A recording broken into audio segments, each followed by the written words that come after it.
is a J.P. Lane. He is a Purple Heart veteran, a former U.S. combat engineer, and recipient. So I'm going to have Steve Oglesby come back up and introduce J.P. for us. Steve?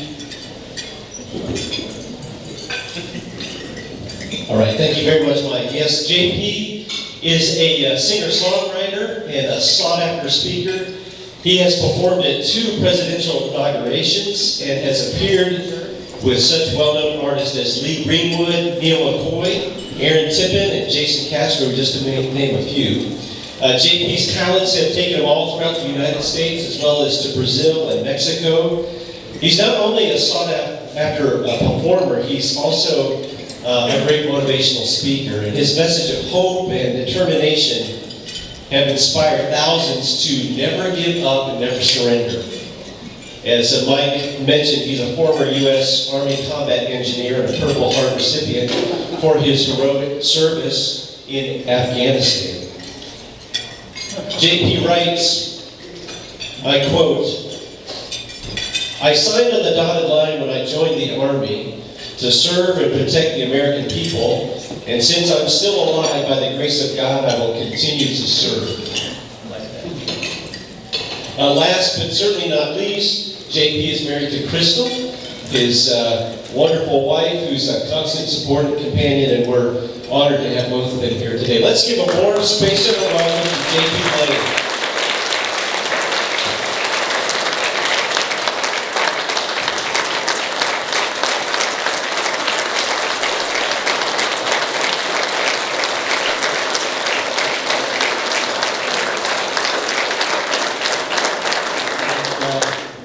Have a seat. I know it's like standing. It's not comfortable. I'm very, very honored to be here. In fact, I was thinking about it on the way here, just how many people are here to support my journey, and it's overwhelming, to be honest. I'm a man, and a military man, so I don't like to cry, but oh my goodness, it brings me to tears just thinking about how many people support what I'm doing, and it's just humbling, very, very humbling. I'm very grateful. And I just want to start by, did the Texans win? That wasn't a question, I knew. I was just testing you all. Of course the Texans won. They did a great job the other day. And if you all haven't heard, I'm a fan of the Astros as well. And I have sang for their national anthem for them for a couple of times, and it was an honor doing that. In fact, if you watch the playoff games against the Rays, I believe it was, right before the World Series, that last game that they won, I know the guy that sung the national anthem. Personally, my wife does too. But anyways, it is an honor to be here. I want to thank Rotary for allowing me to come back out and speak, and what you all do is just phenomenal. I mean, I can't even compare to how much love and support you all give to the community, and it is amazing to see that. I'm especially honored to come up and tell my story.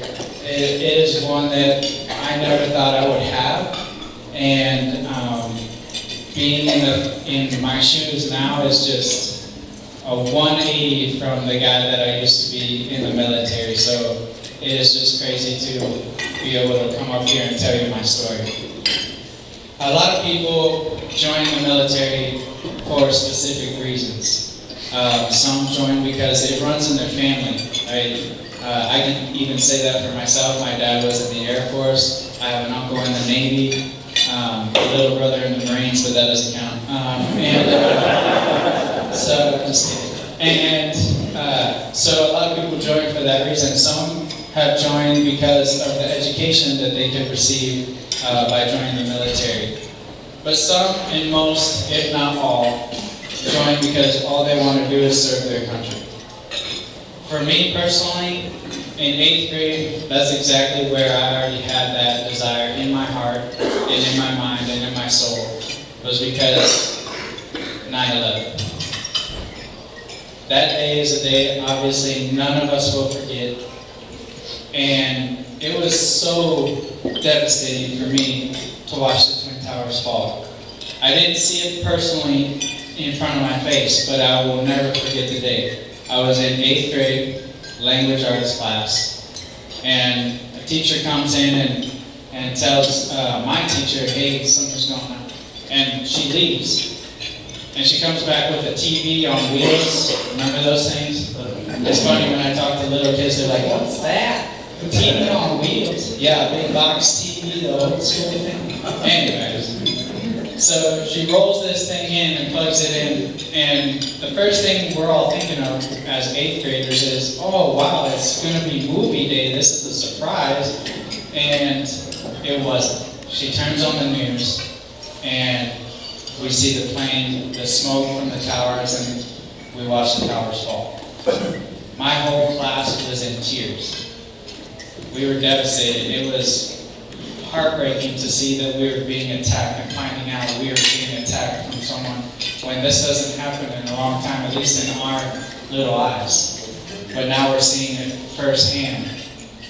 Well, when the tears settled and my mind regained composure, the first thing I thought was, when I'm old enough, I'm joining the military and I'm going to fight so that that never ever happens again. And I had to wait because the Army doesn't accept 8th graders. Not since World War II. And so, of course, I had to wait. I graduated high school, and shortly after that, I was reminded of that promise that I made myself. Now, it came about in a very funny way. My little brother, he's about a year younger than I am, he calls me up and says, hey, want to join the Army with me? And I was like, yes, I do. Thank you for the reminder. I needed to join. So at this time, I'm not even in the States. I'm in another country, in Mexico, I think. And I fly back to Green Bay, Wisconsin, where I'm from.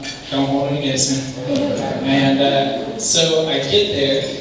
And I'm like, all right, good, we'll rest, we'll wake up in the morning, and we'll go to the recruiter's office, and we'll join together. The Lane brothers are going to dominate the world. I was all pumped. I went to bed, woke up the next morning, knocked on my brother's door, and I was like, hey, ready to go to the recruiter's office? And he was like, nah, I changed my mind, I'm going to go to college. What? I just flew here to join the military with you, and this is what? So I'm stubborn, I'm a rebel child. My dad was Air Force, I'm like, I'm going Army, period. So I go to the recruiter's office and I walk in proudly and I say, what's the most dangerous job you can give me right now? And they said, do you want to search for bombs and learn how to build bombs? And I was like, yes, that sounds like a blast. You're a good crowd, you got it. Sign me up, let's do this thing. So they signed me up, and I get going. I joined in 2008, and I was so proud and honored to put on that uniform and ready to go. And I had a specific plan because of my lifestyle at the time and what I was doing. I had a specific plan of what I wanted to do. I joined the reserves first because of where I was living, and then I was going to go active and go special forces, and that was my goal, that was my dream. And so I started out reserves with the 428 engineer company out of Wausau, Wisconsin, and honestly, it couldn't have been a better group. It really was a great group of guys. 2 years later, in 2010, now mind you, I was ready to go to war from day one since I graduated basic training. But I was impatiently waiting, calling my commander every month, hey, when are we going? When are we going? And finally, in 2010, I get the call, we're going. We're going to Afghanistan, and we're going to go do route clearance. I was like, yes, finally I get my opportunity to serve this country in the way that I've been wanting to since 8th grade. So we deploy, we ship over to Afghanistan, and as soon as we land, the back of the airplane drops down, and a big sandstorm punches me in the face. I don't know how many millions of degrees it was. I thought we landed on the sun. So did we take a wrong turn? Go to the sun? But it was very hot. And I realized once I stepped off that plane and you could hear gunfire in the distance and everybody telling us to run into the area we were supposed to and stuff. I'm like, we're not in America anymore. This is a whole different thing, and I've never been on that side of the planet before. So it was a huge culture shock for me, period. Everything was made out of dirt over there. Houses, like everything, it's all dirt. And so we get there and they tell us your job as route clearance is to search for IEDs every single day. You're going to be in these up-armored vehicles, so you should be all right. And you're going to find bombs to clear the routes so that the rest of the soldiers could go safely on their missions. And I was like, all right, this is what I signed up to do. Let's do this. So, first mission, we get out there and they start showing us all the different routes that we're supposed to cover. And every day after that, it seemed like nothing was really happening. We were finding the IEDs. So we were doing our job with style, looking good, finding IEDs, taking away the ability for the Taliban to take out our soldiers. We were feeling on top of the world. And then our trucks start finally getting hit. The first IED blast that I was in, my truck blew up into the air, came back down. It was missing some tires and pieces and stuff. Don't worry, USAA covers it. They don't even pay me to say that. I just like that.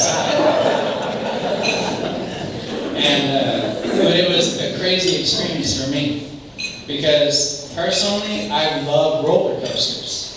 And so when we went up and came back down, smashed down hard, it felt like one. So I looked over at my passenger and I was like, let's do that again. And he said, no. Well, I don't want to do that again. And he said that because we were just blown up. I said that because I already analyzed the entire situation in seconds because that's how my brain used to work. I already knew we landed, everybody was okay, nobody was hurt, none of the rest of my troops were hurt. So I'm good. We are good. I could get blown up every day, all day long, if this is what it entails. So we move on, we keep on doing our thing every single day, wake up at 0 dark 30, get in our trucks, and continue our mission. Second time I was blown up, same thing. Truck goes up in the air, comes back down, and it was a blast. I was having a good time. None of my soldiers are getting hurt. Like I said, I can do this all day. March 26, 2011 happens. That is a day my happy-go-lucky mentality changes for a long period of time. My best friend was shot and killed by a sniper. And it wrecked me. I wasn't happy anymore. I was extremely mad at anybody and everybody. My mission now at this point wasn't searching for the IEDs every time we went out. It was hunting down anyone that I could take out because I was so angry. And it's funny how God has a certain way of wrecking that mindset when you're going down a deep, dark hole. For me, it was a 200-pound bomb. Because shortly after my best friend was taken from me, July 2nd, 2011, I was hit by my last final IED. We were out on mission. Now, mind you, 99% of my missions that I was on, I was actually up in the gunner's turret. Only a few occasions there was when I was in the driver's seat. So, this day, I was in the gunner's turret in the very back of the convoy in the last truck. And it's so funny to tell people that it was my day off too. I volunteered for that mission. My platoon sergeant comes into my tent and says, hey, we miscounted the number of troops needed for this mission and we need more. We need to add another truck and do this route properly. Who wants to volunteer? And I said, the mall's closed, so I'll go. For those of you who didn't laugh, there's no malls in Afghanistan. Anyways, so I volunteer, I get my gear and everything, get my rifle, and I get into the truck, with my huge bag of snacks, because I always had snacks. And I was up in the gunner's turret, and I'll never forget looking back and seeing the gate close in our base. But I had no idea that was the last time I would ever see that base ever again. Ever again. And the gate closes, we go out, we hit our first route of the day, called Route Red Stripe. This was the most dangerous route in the entire country at this time. We were blown up on it multiple times. And needless to say, we were going to get blown up on it again. The truck in front of me gets hit as soon as we get on the route. Everybody was okay, the truck was totaled, so we had to call back to our base, say, hey, we need another truck, another crew to come out and meet us, switch, so that it allowed us to continue on our mission. While all of that was going on, that's when my driver asked me, hey Lane, do you want to switch spots? And I was like, yeah, sure, we're about a month from coming home, and I got all the medals that I wanted to get, so get some time on the gun and let's do this thing. So we switched spots and we continued mission. That day we had to cover Route Red Stripe twice. The most dangerous route, twice, which is unheard of. We didn't normally do that. We had to cover it one more time at the end of the day after clearing the other routes on our list. So as we were coming back, my truck gets struck. The Taliban had plenty of time while we were gone to bury a bigger, stronger IED in the same hole we were just blown up in. The same hole. I have a picture of me. If y'all can see it, some of you might have to. That's actually my truck that I was in.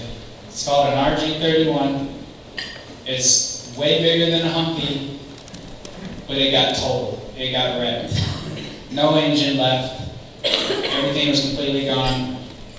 My head hit the windshield of this truck in the driver's side and shattered it. The doctor said that I should have been dead from that impact alone because that's 4 inches thick of bulletproof glass. I think I have another picture. That's where the IED entered, was right under my butt. As we were driving over it, they picked my truck, and the IED this time was stronger and was able to penetrate my truck, the very first RG-31 to ever be penetrated in theater, and it was my truck. As soon as it went through, it amputated my right foot immediately. My left leg was literally hanging on by a tendon. My left femur snapped in half. My pelvis snapped in half. My spine dislocated from my pelvis. My right arm snapped in half. My right middle finger was amputated, but who needs that? And everything inside my torso was destroyed by shrapnel except for my heart and my left lung. It knocked my 4 front teeth out as well, and I believe I have a couple pictures of me in the hospital. I had no idea because my adrenaline was pumping so hard that all this damage happened to me at that moment. I made sure that my battle buddies were okay in my truck. Then I checked myself, and I saw that my uniform was bloody from my pants down. That's when I knew I was messed up, but I didn't know how much. All of a sudden, the adrenaline fades, and I've lost so much blood that I actually fall into a coma, and I stayed in that coma for a month and a half. Don't worry, I was tired. I needed a long rest. But I woke up in the hospital a month and a half later, and the first thing I did was look down at my legs.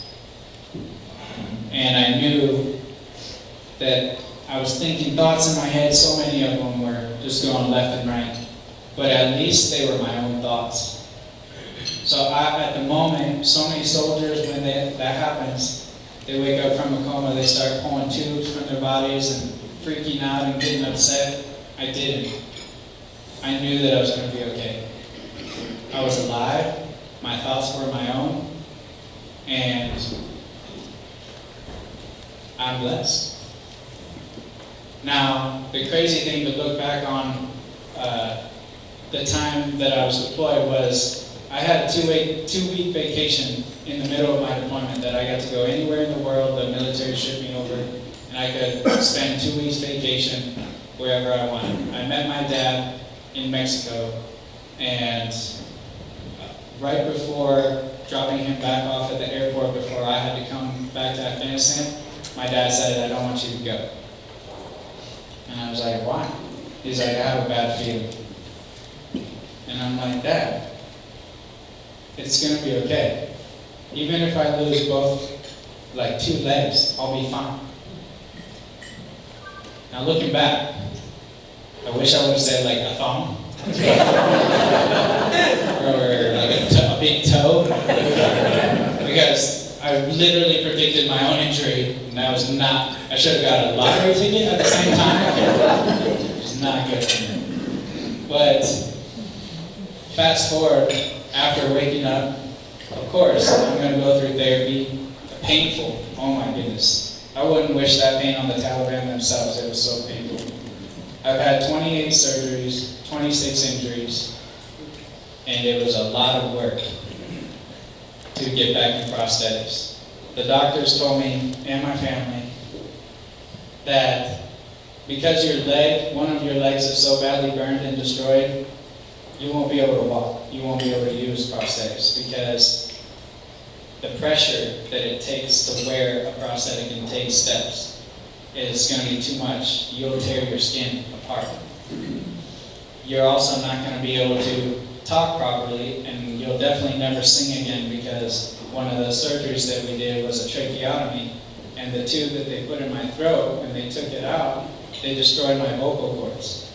So I had to go through speech therapy, learn how to talk again, and do all of that stuff. It was a lot of ups and downs and roller coaster ride after being blown up. But I had my faith, I had my family and support, and they all were there encouraging me every single day. And I'm very stubborn. So when you tell me I can't do something, I'm going to turn around and say, good luck with that, because I'm going to. Not only did I end up being able to use prosthetics, I still have the record to this day as the fastest double amputee in and out of therapy in only 6 months at the Center for the Intrepid Institute.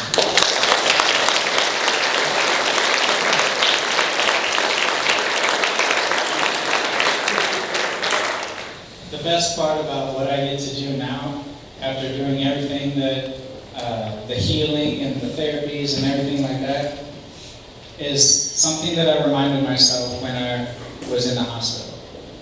And I remind myself on a daily basis. I signed that dotted line to serve and protect the people of the United States of America. So, until I'm dead, I'm going to do that. And I remind myself every day, whether I'm in prosthetics or not, I wanted to serve from the start. I wanted to serve the American people. And so I've come up with a way that I'm able to do that.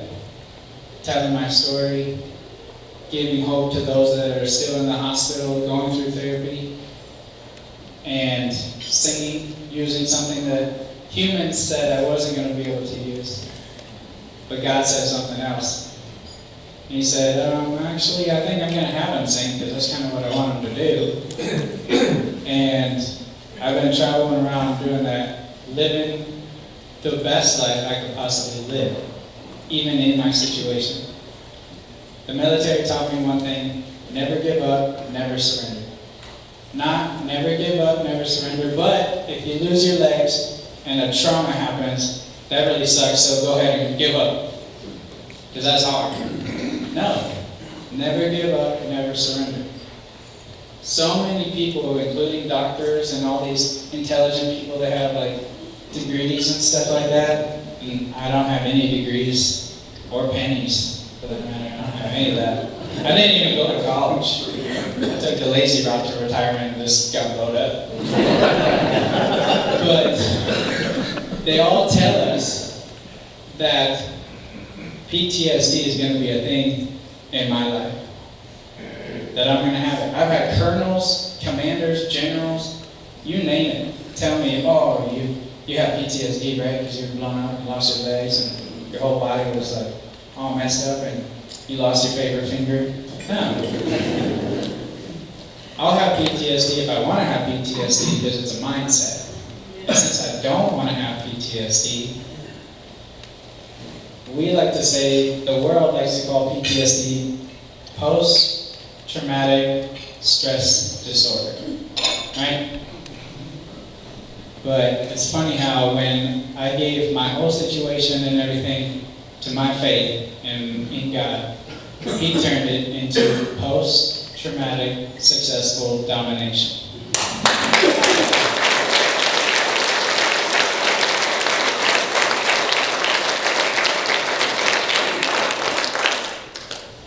That's what happens when we rely on the faith and strength that's inside of us. It's pretty darn cool.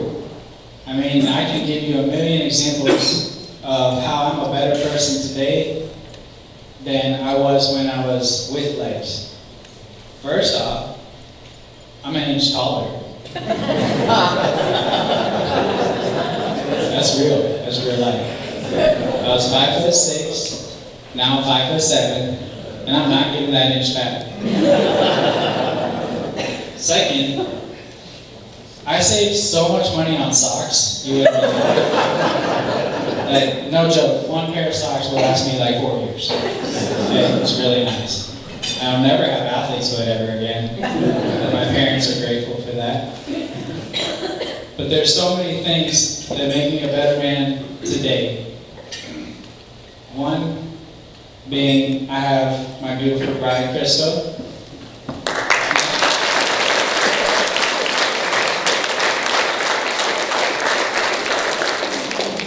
And two, I'm not a jerk anymore, because I was a rude guy. After losing my best friend, still being in the Army, I was mean. I hated everything. And being 5'6", I was what they had, short man syndrome. So I was already rude to the whole world anyways. And now I'm no longer in that category because I'm 5'7". I'm living less life. But I just want to encourage you all that no matter what you go through, no matter what trials you may face, you can see the positive in any negative. All it takes is a mindset. So many people saw my legs being gone and, oh, I'm so sorry for your loss. What loss? I don't ever have to shave my legs. I literally have the coolest legs on planet Earth. And these things get me out of so many things like speeding tickets, trouble with the law. I mean, I can do whatever I want. I'm just kidding. But it's so awesome being alive. That's the thing that they forget. It doesn't matter what situation it is on the outside. I'm still breathing. I wake up every day and I'm blessed. I'm happy. I get to live life to the fullest I possibly can. Why? Not because I'm in prosthetics alone and that I have my family and support, but because those who have died for this country and this freedom that we have, that is the number one thing that I remember on a daily basis. That I'm not going to waste that sacrifice because I get to be here. My best friend who died, if I were to become a couch potato and just, whatever, and give up on my situation because I lost my legs, his sacrifice, what was it for? Nothing. I remind myself of that every single day.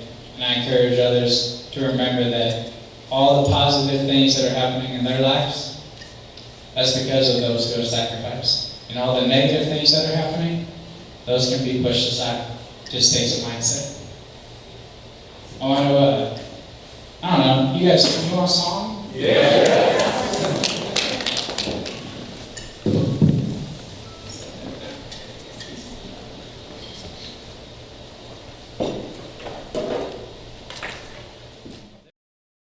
Y'all hear me?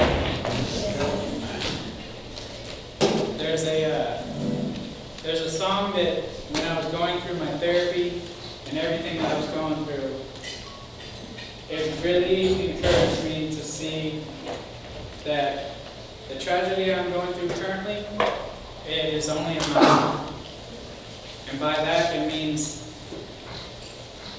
things that we're going through may seem so huge. The trials, the tribulations, the tragedy, it may seem so huge. But if you keep taking one step forward, what do?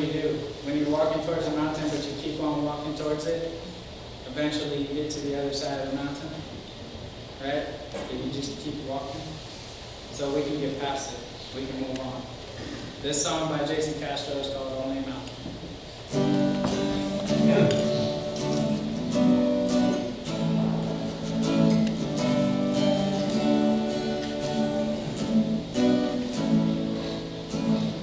Another day, another fight. It always feels like an uphill climb. Another step, another mile. The story of your life. It's harder than you ever thought, and it costs you everything you got. When you're back against the wall and you feel like giving up. This is only a mountain. You don't have to find your way around it. Tell it to move, it'll move. Tell it to fall, it'll fall. This is only a moment. You don't have to let your fear control it. Tell it to move, it'll move. Tell it to fall, it'll fall. You gotta find a second wind. It's not as high as you think it is. Don't give up, don't you quit. You gotta climb if you wanna win, yeah. And I know it looks big, and I know you feel small, but just a little bit of faith can change it all, change it all. This is only a mountain. You don't have to find your way around it. Tell it to move, it'll move. Tell it to fall, it'll fall. This is only a moment. You don't have to let your fear control it. Tell it to move, it'll move. Tell it to fall, it'll fall. Act like you believe it. Trust like you can see it. Take your fear, say there's nothing in the way, no.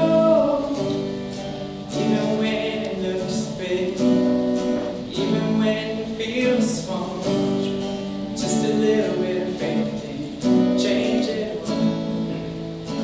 This is only a mountain. You don't have to find your way around it. Tell it to move, it'll move. Tell it to fall, it'll fall. This is only a moment. You don't have to let your fear control it. Tell it to move, it'll move. Tell it to fall, it'll fall. It's only a mountain, only a mountain, only a mountain, yeah, yeah, yeah. Just a little bit of faith can change it all.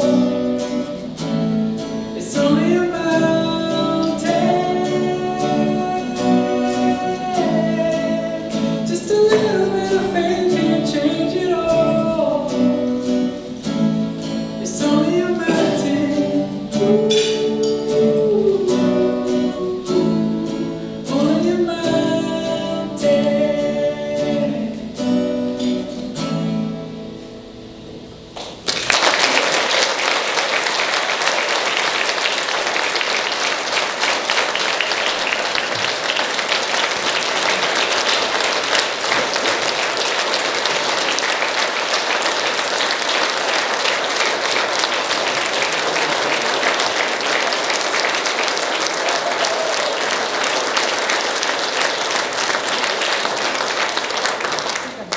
Hey, that was a lot of standing y'all did.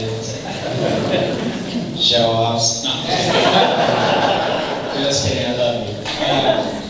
I wanted to read you guys something. First off, that song really did save my life.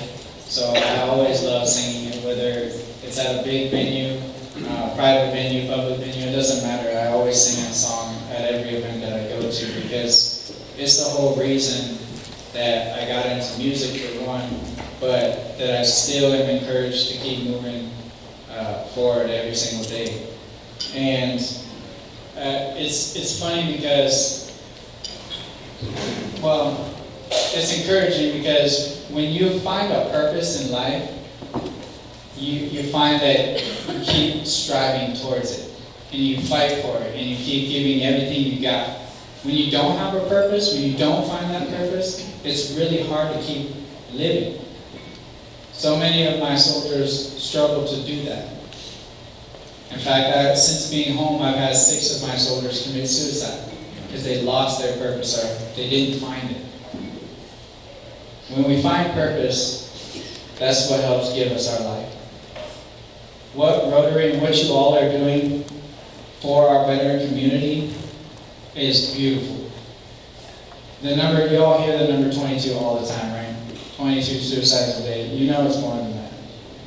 But with everybody's help, we can lower it. By having a purpose to wake up every day and say, if I meet a veteran today, if I see a soldier today, I'm going to give them a smile and a hug and show them that we love them so much and we're thankful for their service and sacrifice. That hug and smile, you don't know how far that can go. Trust me, I know. I found this post this morning today. I screenshot it. I don't do that very often, but I figured for this occasion it is perfect. You were created to make somebody else's life better. Somebody needs what you have. Your smile, your love, your words, and your encouragement. I said I wasn't going to cry. Now look what you did.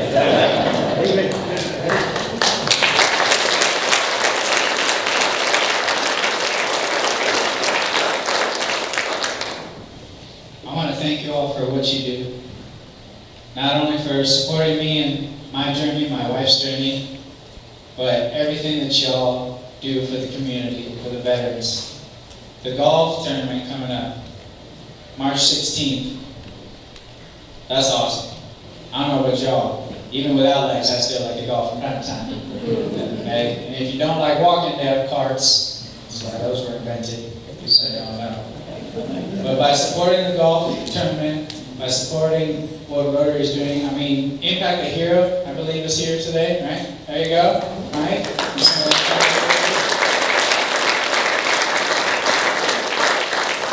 I have short-term memory. What's the other one? Oh yeah, Camp Hope. Camp Hope, they're a great organization helping veterans as well with PTSD, turning it into my version of PTSD, right? And by everything that y'all do to donate and support that, you're changing lives. So I personally, from the bottom of my heart, thank you for that.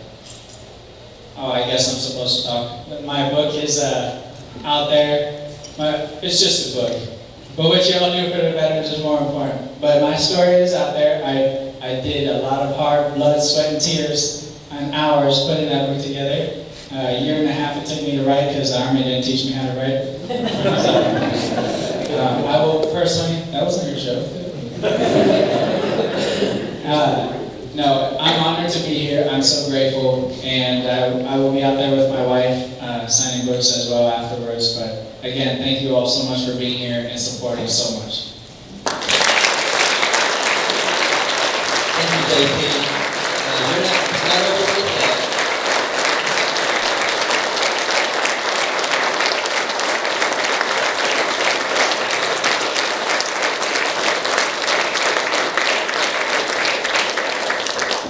Here at Space Center Rotary, instead of giving you a pin or a banner or something like that, we support the Whitcomb Elementary School Library, and we ask that our speakers, that they sign inside of this book, and we'll put it in that library.